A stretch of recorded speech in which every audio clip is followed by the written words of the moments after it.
Good evening and welcome to Face to Face for the Newsfirst team. I'm Niresh Eliathambi. Now that the dust is settling over the local government institutions in this country after the elections that we had a couple of weeks ago, it's time to take stock. What does this mean? How do we go forward? Yes, we've now had 3 elections, so we're probably done with elections for some time, but what does all of this amount to? How does the nation and society move forward? And to discuss all this, I have with me Professor Vijaya Kumar, who is a regular guest on our program. He is an executive member, executive committee member of the NPP, and he is the former dean of the science faculty of the University of Peradeniya, and a very distinguished gentleman where the sciences are concerned, and of course he has been a vociferous supporter of workers' rights for some time. So welcome, Professor Vijaya Kumar. Nice to have you again. Yeah, thank you. Good evening. Thanks for having me. Right, Professor, are you as an executive committee member of the NPP, are you happy with the results of the local government elections? Were you expecting more, or were you perhaps surprised that you managed to get so many councils? Actually, I think it was a decisive victory. NPP won this election hands down, and what the media is saying is all absolute nonsense. First of all, this is not an election you can compare with the general election. If you are ever comparing this election, you must compare it with the 2018 election. That was done the same way as the local government election. And in that election, the SLPP got slightly more than us in the 40, around same amount of votes, and they got much less seats, whereas we have got much more seats. And if you look at if you analyze the results, you will find that apart from the north and east, we have actually won not by a small margin, won by large margins across the board. We have had some places where there have been a problem, like Kaluthara, and I can explain that, and certain electorates. So but this election also depends on some other factors. You are voting for the person in the area. So if you know the person in the area, sometimes you will cross party boundaries to vote for him. But more important than that, there are lots of people, unfortunately, in this country who vote on community, who vote on caste, and these people sometimes find it difficult to vote for the wrong community, wrong caste in their own electorate. And they have unlike in the general election, you can't vote for somebody who is contesting some other ward. You have to only but you don't even know the names of these people. You vote for the party, and whoever is put forward by party is elected. So therefore, sometimes people will decide, I don't want to vote for this guy, although I am a member of the UNP, I'll vote for the guy from the SB or something, because that guy belongs to my caste and things. So that's how it votes, and this is very, very important. The other factor is that most of our candidates are not people who had won earlier. So their contact with the people also much less. And if you take, this is particularly true in the north and east. North and east, most of the people who contested were university lecturers, professionals, and they are not politicians. So not being politicians, they don't tap people on the back and say hello and tell lies. They are not used to that. So therefore, there is another group who attracts votes. But in spite of all that, now if you take first of all, the other thing you must know about the election, unfortunately,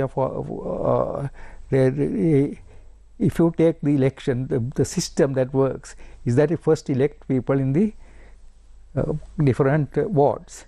Once they are elected, then they take the total votes you have got, find how many percentage you have and how many seats you are entitled to. If you have already got those seats, you don't get any additional seats on the list. On the other hand, if you have not got those seats, then you will get additional seats on the list. So what is effectively happens is you get the number of seats depending on the proportion of votes you have got. This is pure proportional representation. We have had this earlier in parliamentary elections, and we have seen that this and even the provincial council, this leads to unstable government unless there is some stabilizing factor. And what is the stabilizing factor they had? They had done bonus seats. When you have bonus seats, then there will be the leading party. We will get enough seats to have a stable government.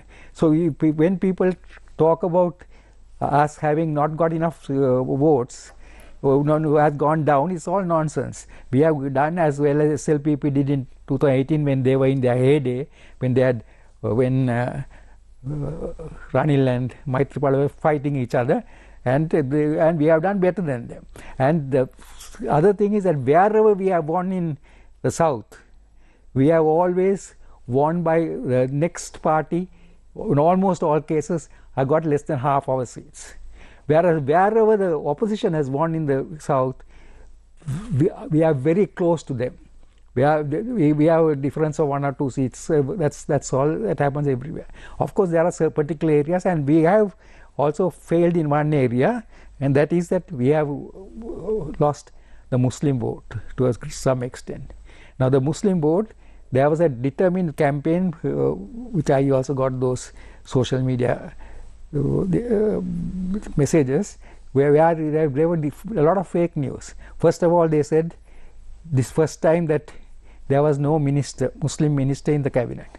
Now, this is a cabinet of 24 people. If you take Rajapaksa's cabinet, there were 75 people.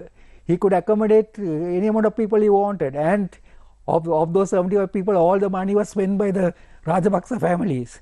All the other people, they were there as ministers only because they had the privilege of being a minister, but nothing more. People got nothing out of it. So that is one thing.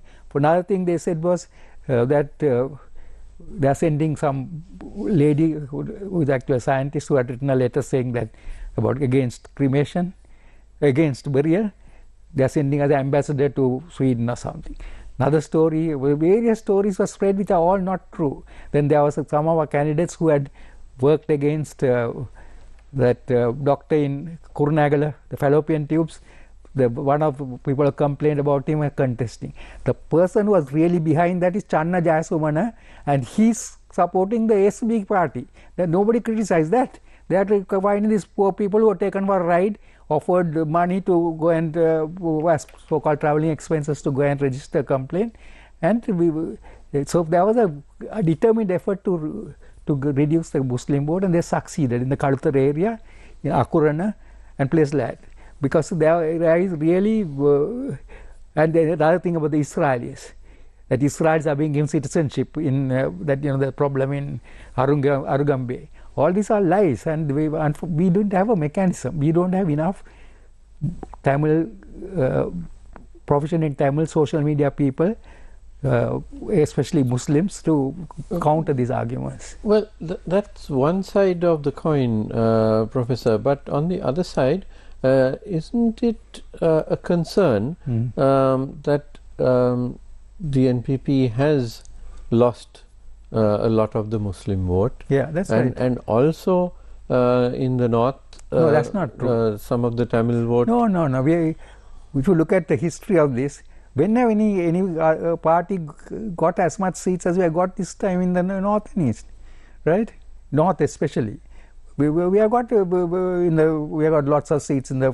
I can't tell the exact figures, but we have won almost everywhere. Earlier, they depended always on Douglas. They were under deliver seats and vote for them. But we didn't do that. We contested as a unit, and mind you, we do not have enough people from that group, but we are able to win seats because people have realized that at least we are giving an honest administration.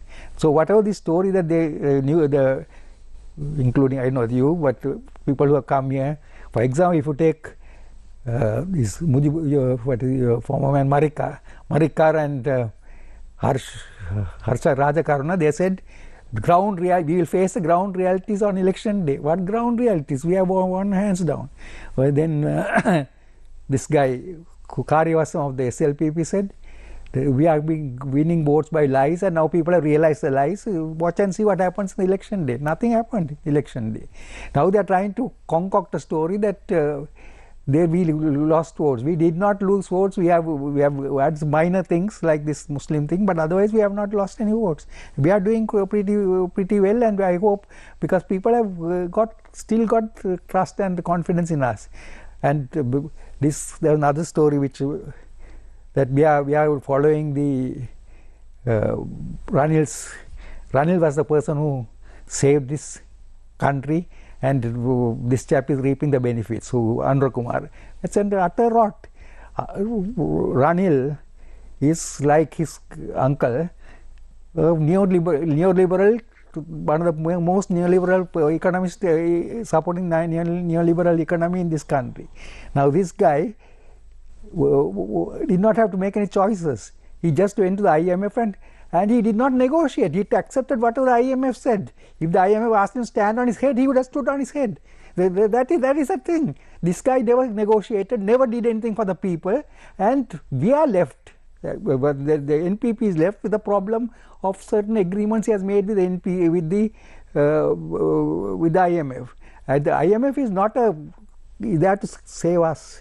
IMF the bank is set up in order not to save Sri Lanka, to save those guys who are giving loans to us. Now, if those guys are given loans to us because we had very high interest rates and they are taking a risk, if they according to what market forces, they should lose the money because they have taken a risk, and they should face the consequences. Ensure that the IMF is there to try and settle, delay the payment and all, and somehow get the money back from us. So Ranil has accepted anything that the IMF said, and he didn't solve anything. Now he has created problems for us. As you know, they are trying to say we have to raise electricity rates and all these things, which I am sure our people will deal with it properly. But this story that Ranil is neither a great whiz kid in economics, neither is he. He also showed that he is not Mr. Clean, with the bond scam thing. And then more than that, while he was president, what about the payments to the houses burned and all those things? Anybody who has any... Quite some controversy there. Yeah, then what about other thing? He is tolerating Kelly Rambukwella when it was obvious to all of us that there's something wrong there. So he is not a Mr. Clean, and he is not a Mr. Democrat even. Because all these are things that they put him forward as. He is a guy who was using Deshabandhu Tenakun and Tiran others to whack anybody who demonstrated. Some university guy was sent to taken on PTA and kept for 6 months on PTA. For doing what? For demonstrating. I too. I was what is that, water cannon and tear gas at that Union Place that day, and I was knocked out. So luckily I was not in hospital, but we were going on a demonstration and on a road which the courts had not specified that it was illegal, Union Place. They had said not to go on Dean's Road, but these guys, he did not tolerate any dissent. So this is the type of guy who people are praising. I can't understand how can they praise him.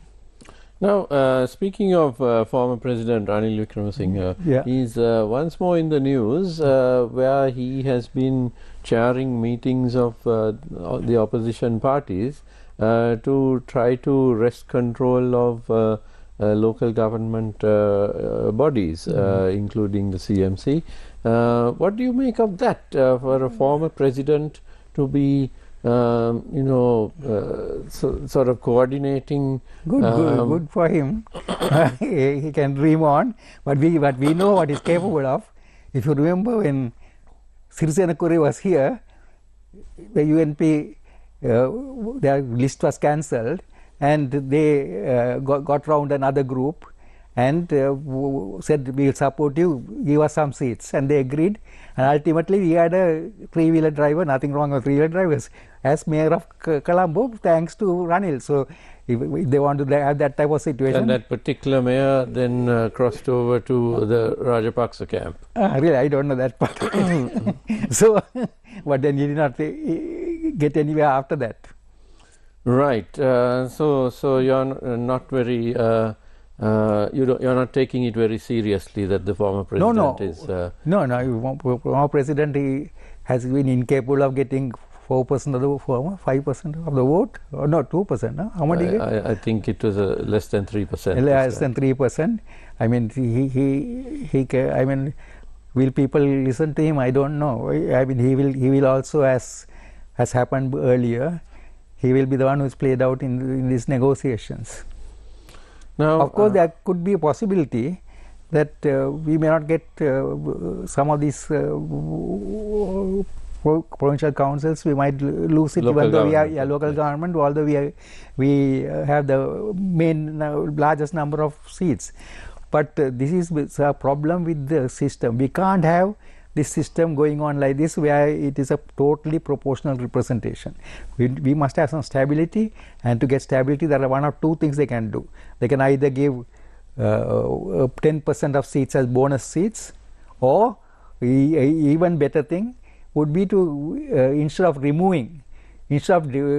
considering all the total vote and allocating total seats, they allocate the least seats on the basis of the votes won. Now, if we got the least seats on the basis of votes won, then the leading party will get some seats. Usually, this other system where they try to equate it to the proportions, the leading party loses seats. So, loses the proportionally they have lost seats. So, this is we have to do something about it. I don't know. That has to be done legally, of course. Right. But what do you make of the fact that these parties, which have been accusing each other in the past of corruption, are now in discussions to try to form the majority in these local government bodies? I'm speaking of the SLPP, the UNP, the SJB. They have openly accused each other of the highest levels of corruption.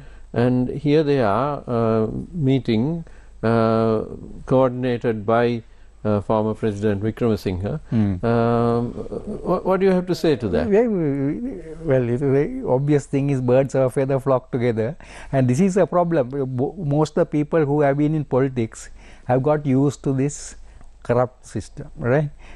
At least at the very elementary levels, they would buy, get permits and sell them for very high things, and because they were determining the permits, they had unlimited permits. No, unlike other people, poor government servants who thought they were getting something, and they were making millions of rupees, right? So those one of the problems we had also when we talk about Muslim ministers. Our membership did not have so many of minorities, right? The minorities were limited. So we can't take people on the other side because we are not sure they will be corrupt. And if we take a person who we are not sure of and he becomes corrupt, we are the ones who get a bad name. So we have to make sure that we can take people who we can trust. So now, was it a problem finding sufficient candidates for the local government elections? No, there are always people who are prepared to contest. Even if I put an independent list, I can easily find enough people.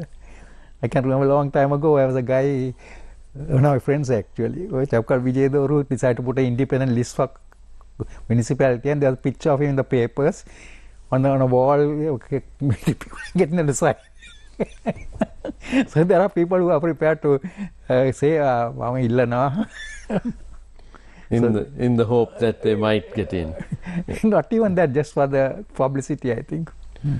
Right. Now let's talk about now that the elections are done with, the way forward. And of course the NPP had a manifesto, has a manifesto which it is expected to follow. But that manifesto was for the presidential and the the general election. For the local government, there was no separate manifesto. So, is it the same general policies? On the other hand, that manifesto was a nationwide situation. How do the local government bodies find their objectives, their manifesto, basically? Now, if you look at our manifesto, one of the aspects of our manifesto, it was trying to be pro-people, trying to help the people who are the underprivileged, the working class, and on the other hand, trying to see how we can make use of technology and to try to develop the country. Those are the two principal things, while we are also not have corruption and having a just rule of law, right? So now when we consider at the provincial council, these don't have immediate effect, but still we can follow the same type of philosophy. If we take if you look at in your area, you will find that if there's a road that is being improved, it will be a road either which some businessman has paid some money to get it done, paying a provincial councillor, or somebody who is a friend of the provincial council, or somebody who is a party member. That part only is done. Right now, whereas there might be another road which needs to be done and is never done. See, the private sector is the same. If you look at our estates, the only road that is done properly is the road leading to the manager's bungalow. All the other roads are not looked after. The poor estate worker has to fall on the way coming home at night. So that's a similar thing happens here.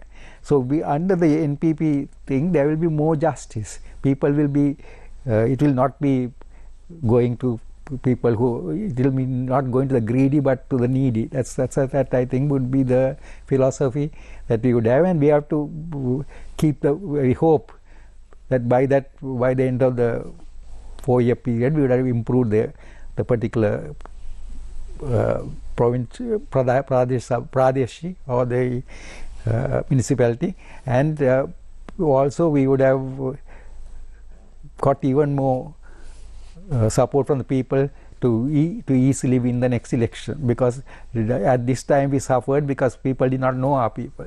Now the next time they will know the people, and as we hope, if they are not corrupt, we will definitely and we are not only hope, we are also sure they will not be corrupt, and then we will show that we are different from the other politicians, and that we will be able to strengthen our status among the people. Right. We need to take a short commercial break. I'm in conversation with Professor Vijaya Kumar, who is an executive committee member of the NPP. Don't go away. We'll be right back.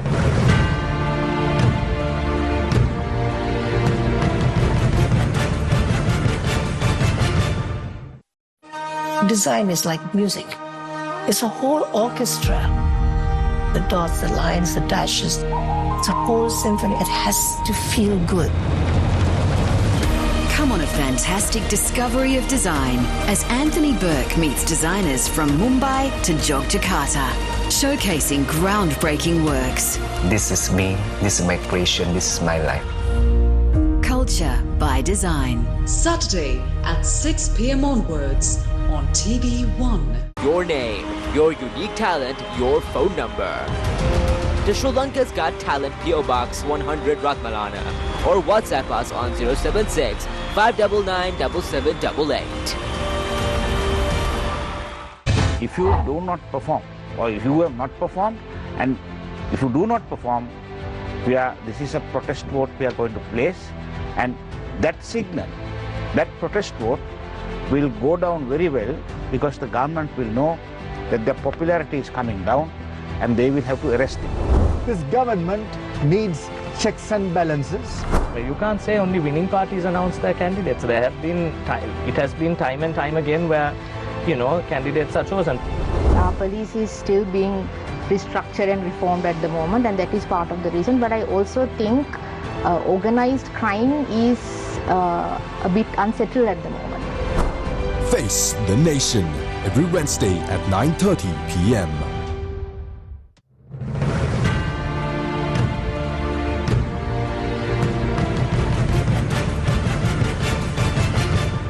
Welcome back to Face to Face. I am in conversation with Professor Vijaya Kumar, a member of the National Executive Committee of the NPP.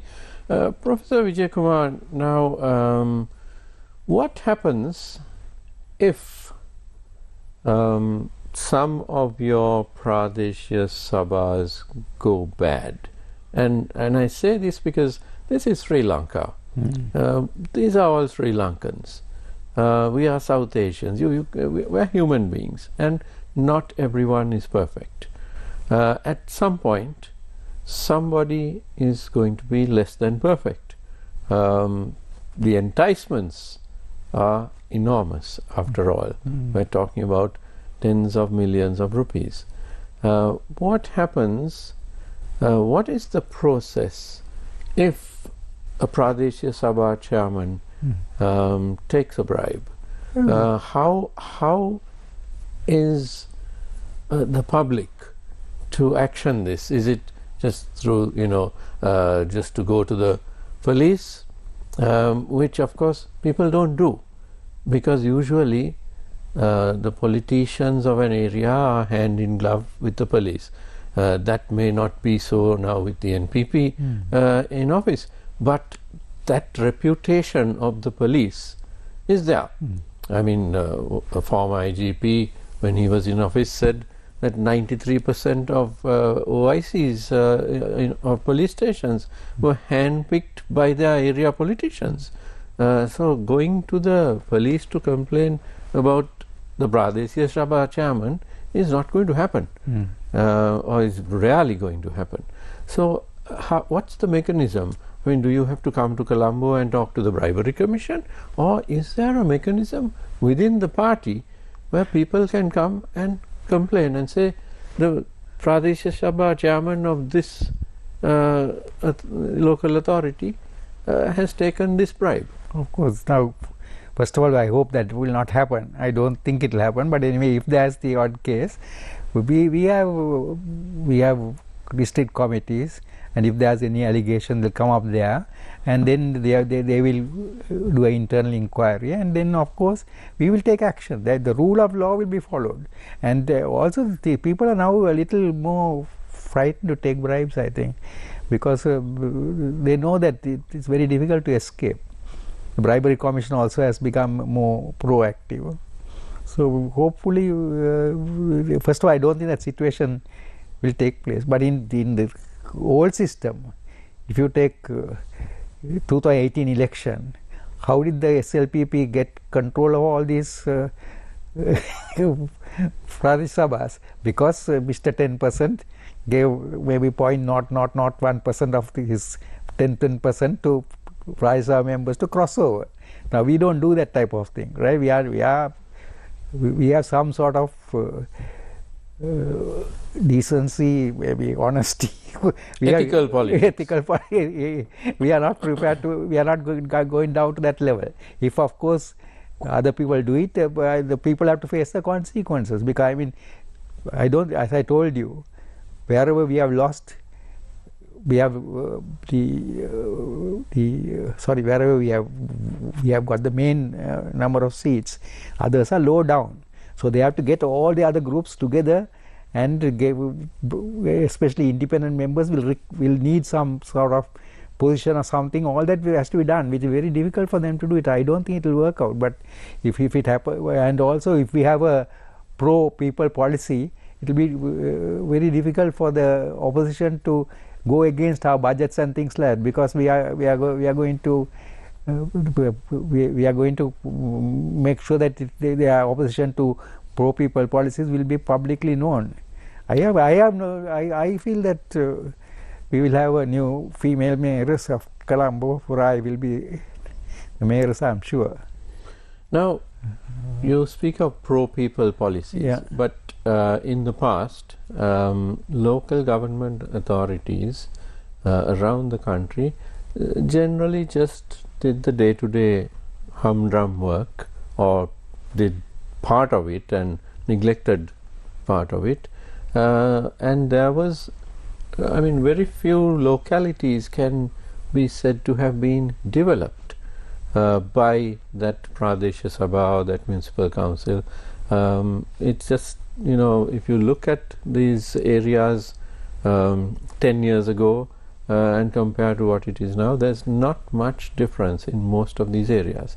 So these local authorities are simply collecting garbage, doing a few roads here and there, and, you know, attending to street lighting, you know, partially. Again, it's not well done. So it's a broken system.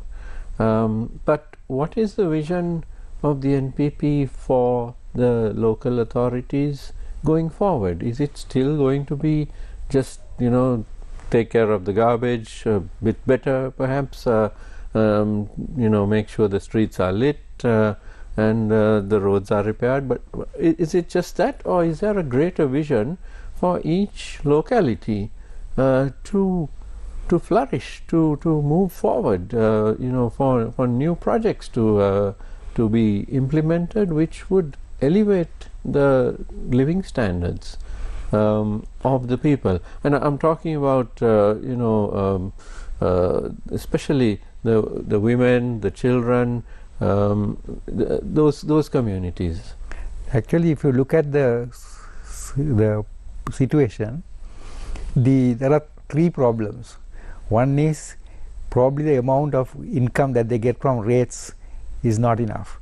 That municipalities are reluctant to increase the rates, but also the other thing is not all that money goes into development, because there's leakage, bribery, not all the money. Thirdly, you will find that when they give a contract, they sometimes give it to some of their relatives who probably are not capable of doing it, so they do some shoddy work, and then that road has to be repaired again in another couple of months. So the work, there are problems like that. All that I think the NPP led councils will look after. So therefore, I think we will be in a position to do some development, and we'll have to try to. We have got a lot of policies in which education and all that, which also this provincial council can help in a way. So not much, but I suppose next year when we have the not price up, I mean when you have the provincial councils, there will be much more we can do. Now, the corruption is not just among the council members, No. Professor. It's very deep. It's among the staff.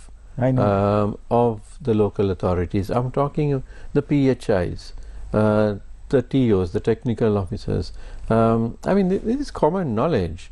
Once in a way, you do get, you know, those who do an honest job. But if you, for example, if you go to a local eatery, Kottukade or whatever, and if you go to the back of it, I mean, it's horrendous. The unsanitary conditions. We turn a blind eye because we are eating in the front part, and as long as the table is cleaned up by some guy with a dirty cloth, we'll tolerate that. But now it's the job of the PHIs to go and inspect these places and make sure that they are, I mean, hygiene-wise, safety, sanitary-wise, that they are perfect. But where do you find such a place, right? I mean, even some of the larger restaurants, if you go to the back of it, you won't go back there again. I know. We have personal experience. Yeah. So now, very clearly, bribery is rampant among PHIs, among TOs, and other types of staff. That's a huge problem. So how is this going to be addressed? But this is possible because they know that the councils are taking money, So then the councillors can't catch them or anything. So once at the higher levels this doesn't happen, of course there is a problem. We cannot underestimate it. But I think and if we have a few cases where people are actually found guilty, already there are a few cases left, then I think we will there will be a lowering. But of course half the problem is people are, as you mentioned, there are people who are not earning enough, living on loans, and they are not taking big money. You know, these people are taking money to probably to meet their daily expenses. But but that can't be allowed. That's the yes. But Professor, now if you are an area PHI and you realize that you can make so much money, you know, because as soon as you visit a local eating house, it's almost a tradition in our culture now that the PHI is offered something. If you go to a local bakery, they will give you a cake. That's the bribe. If it's a cake, it doesn't matter. Yeah, but you know that's all bribery. So you know, and you know, it's quite normal for PHIs to call up and say, I'm having a party, I need you to send 100 shorties or whatever, and they don't pay for it. So this is our culture, and what that means is that these officials they've got used to making a fair amount of money.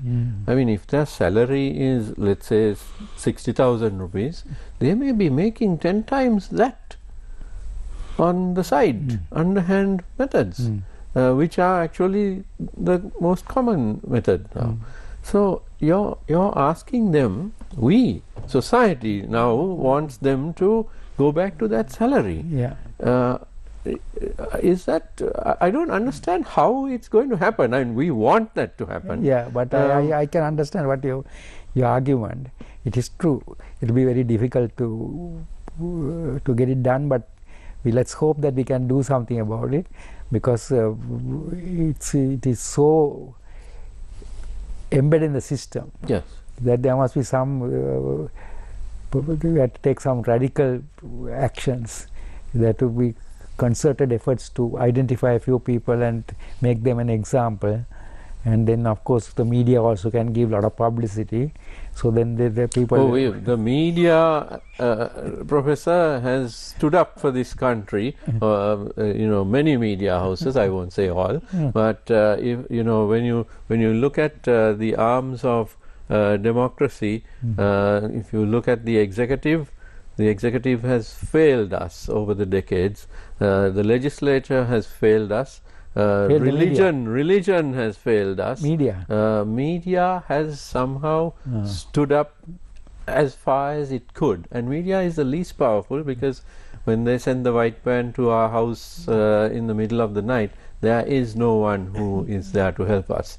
So you know, if we were politicians, we'd have some influence. We don't. So the media is the one arm which has stood up and will always stand up. And of course, even during the Aragalaya time and so on, it was the media which stood up, and at great risk to ourselves, of course. But whenever we highlight these things, and we have never stopped highlighting these over successive governments, nothing much happens. So we're hoping that now that situation will change. Highlight in the sense that you can influence the popular opinion, get people to realize what's happening. You know, not to hoping that the government will take some action. But I think now you don't have to worry about a white van. Things are changed. The culture has changed to some great extent. Unless, of course, we go back to that, which I doubt very much. People are not going to tolerate. The people who were driving those white vans are still out there, Professor. Remember that. So we're waiting for all those people to be put behind bars. If we can identify them. Now, what happened here now, for instance, you get lots of killings taking place. Now, what I think was, during Tiranalas, that period, they were taking action against these drug people, but they were only taking action against drug people who were not supporting them. So now that there is no political support for those guys, the other guys are now taking action against them. I think that is everybody happening. And unfortunately, there seems to be no way of dealing with these guys who wear helmets and come with a gun and shoot. And what is sad is there was one case where the guy ran and they followed him and shot him. And people, of course... Well, personally, having covered crime for many decades, Professor, I can tell you, it is not that it can't be stopped. It is a total failure on the part of the police force. Because in Sri Lanka, Professor, everybody knows everybody. Your neighbor knows more about you than you do. So if you are having a gun and you are going off and shooting people, your neighbor knows it. You know, and if you're visited by your drug gang friends, your neighbor knows it. So but the neighbor also worried about his life. Neighbors won't go to the police because the police are hand in glove. Many policemen are hand in glove with the gangs. So you know, but even if they are not hand in glove, the neighbor knows that these guys are quite capable of attacking him, the neighbor, right? Yes, so therefore he is frightened to report it. I mean, now if you go in a bus and you see a person pickpocketing, if you try to, I know it's Sri Lanka, there are a lot of cases in places like Thailand, if you draw attention to it, the guy pulls a knife and stabs you and runs away. So I mean, people therefore will never draw attention. I have been pickpocketed in Thailand, and that's what I was told, right? That's people are worried about it because you can't. Even you take that incident where a man they chased him and shot him. I'm sure there are people. That's the Mount Lavinia incident. There are a lot of people on the roads, but I mean they won't intervene because they don't want to get killed themselves. No, but Professor, my point is that those guys, they live somewhere. Yeah, of course. They work somewhere. They sleep somewhere, and that is known.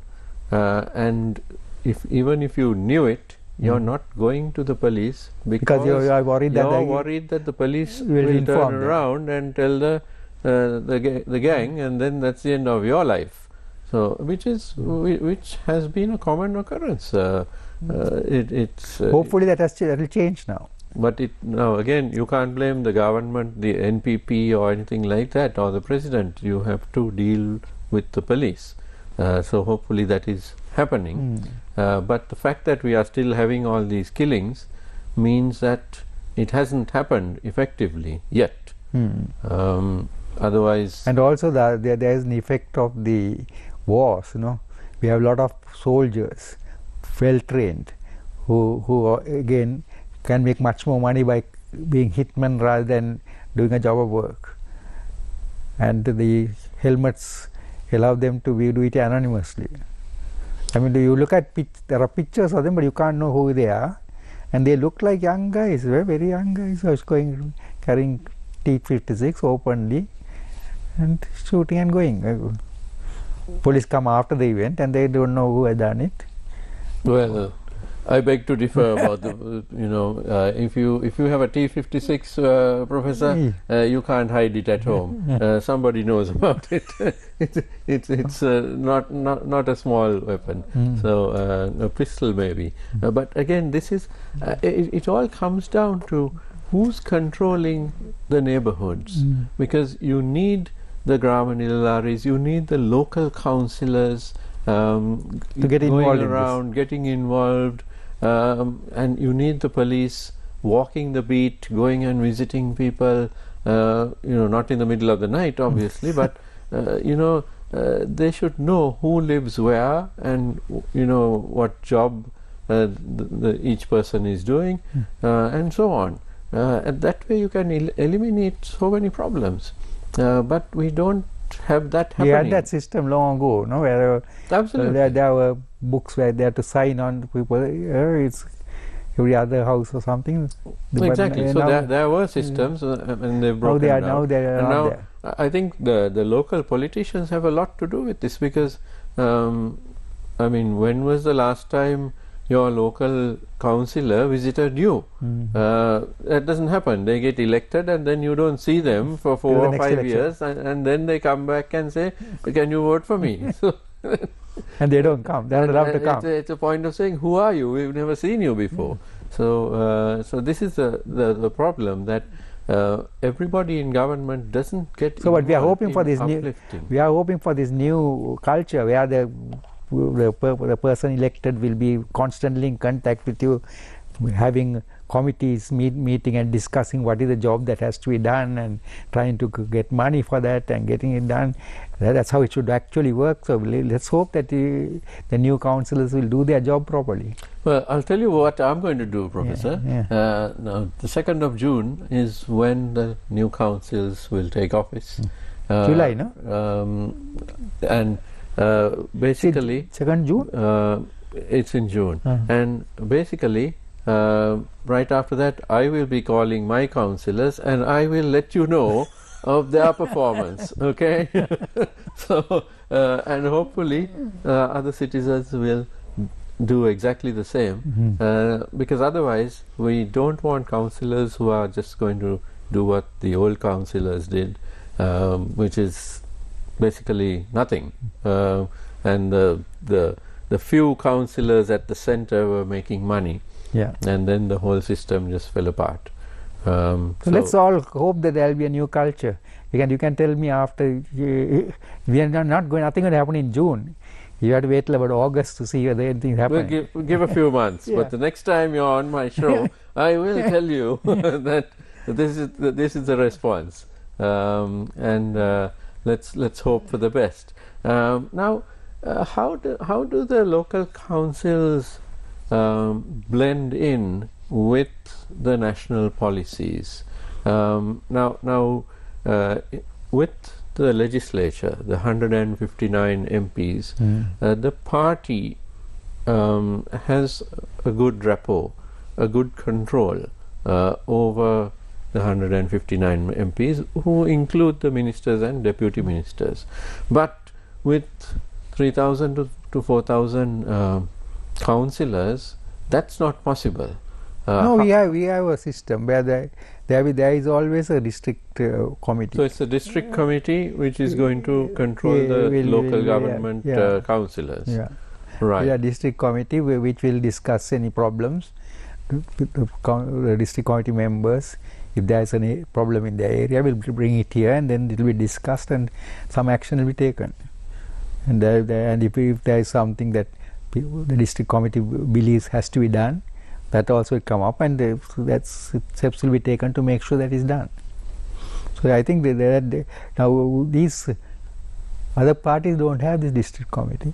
Now we have a, for instance, Kandy, I am a member of that district committee. So we are a member that we meet once in 2 months and we have discussions. Now after this, I am sure there will be more better discussions. The earlier discussions were about probably candidacy, but now there will be where we have got some, actually Kandy municipality we have got control. There will be a lot of discussion on what can be done, and everybody has ideas, and that I mean we will not tolerate any ideas that come up which will personally benefit the district committee members or the Pradesh Sabha member, but if it is generally helpful for the population, we will have our full support for it. And we are almost out of time, Professor. So my final question is, there are a large number of local authorities which will be run by opposition parties or opposition coalitions, especially North and East. The ITAC has won quite a number. What is the philosophy with regard to those authorities? Will they be treated exactly the same? Yes, of course. And not only that, I think our members will support I mean, we are not going to be an obstructive force. We will of course monitor to see whether there is any underhand dealings or corruption, but otherwise we will give the full support to, I mean, after we will vote for the for the particular region, local area, which we have got a substantial number of members. Although they don't talk about it, we have got a substantial number of members in the north, and they are not coming through Douglas or anything. They are our members.